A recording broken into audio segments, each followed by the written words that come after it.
Bonjour à tous et bienvenue sur boursicoté.com pour cette nouvelle analyse technique Forex, matières premières et crypto-monnaies avec une paire de devises euro-dollar qui repasse sous la zone des 1,0925. On avait constaté déjà cette cassure hier. On attaque la moyenne mobile 20 exponentielle, c'est un élément sur lequel j'attirais votre attention hier aussi.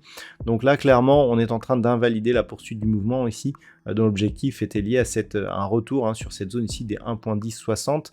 On a quasiment un double top ici qui, en cas de cassure ici de cette zone des 1.0840, nous précipiterait vers un retour assez certain sur la zone ici des 1.0780. Donc il va falloir surveiller ici cette zone qui correspond au retracement à 50% de la précédente dynamique haussière. Pour l'instant, on est dans une phase de neutralisation d'une dynamique qui reste haussière. L'attaque ici sur la moyenne mobile 20 exponentielle est relativement légère. Donc sans dépassement ici de cette zone des 1.0840, on garde un petit espoir haussier qui nous permettrait de revenir donc sur cette zone des 1.1060. Sur la paire de devises livre sterling contre dollar américain, on est là aussi sur une confirmation de cette phase de consolidation. Hier, on constatait ici l'attaque sur la moyenne mobile 20 exponentielle. Aujourd'hui, cette moyenne mobile 20 a agi comme résistance. On a enfoncé un peu plus la zone des 1.2610. Donc pour l'instant, l'extension de Fibonacci ici semble invalidée.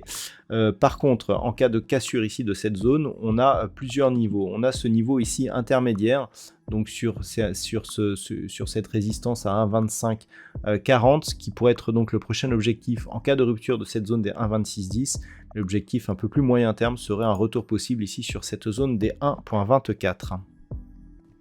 Sur l'or, nous avions acté la rupture ici de la zone des 1910 $ l'once. Cette zone a été attaquée. Donc clairement, l'objectif, tant que l'on ne repasse pas durablement au-dessus de cette zone des 1910, c'est la zone ici des 1880 $ l'once. Et donc l'or qui confirme ici son orientation baissière court terme.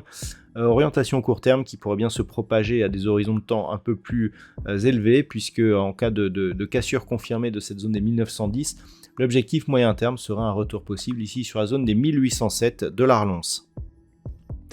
Au niveau du WTI, pas de changement, toujours ici cette phase de neutralisation autour de la zone des 70.40.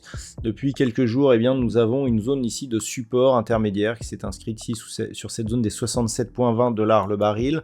On est sur un biais qui reste tout de même baissier, on le voit, on a des contacts ici sur la bande de Bollinger inférieure, la moyenne mobile 20 exponentielle agit plutôt comme zone de résistance, et comme elle passe actuellement là sur la zone des 70.40, cette zone devient du coup un repère important à suivre.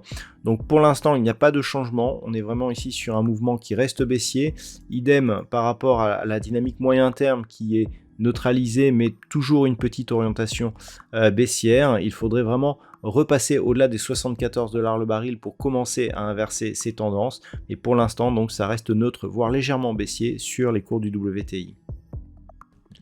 Et enfin au niveau du Bitcoin, il semblerait que l'on reste ici sur cette zone des 30 500 $ pour un Bitcoin. Je rappelle que l'objectif reste une poursuite en direction ici des 32 200.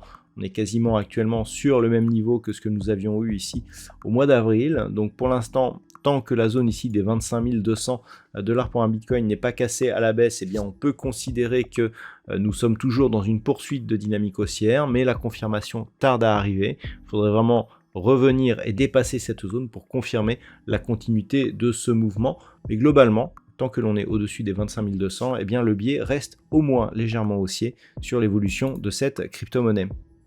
Voilà donc ce que l'on peut dire sur l'analyse technique des principaux actifs de cette analyse. Je vous souhaite de passer une très bonne soirée. On se retrouve dès demain pour d'autres analyses techniques, toujours sur le site boursicoté.com.